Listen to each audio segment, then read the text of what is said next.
icyo kibazo reka tube tukivuyeho icyo reka tuba tugisimbutse.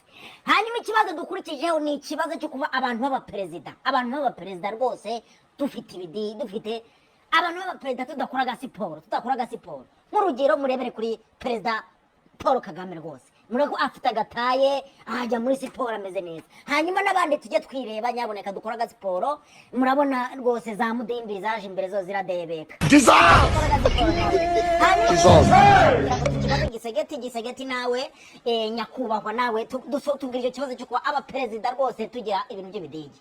Yego nanjye akadigi ndagafite kari kuza gake ariko nshobora tubwire muri make ikintu kiba gituma abenshi mu baperezida bagira utudigi bagira ibintu by'akanya bakita kanya kubahwa nga wadusobanurira.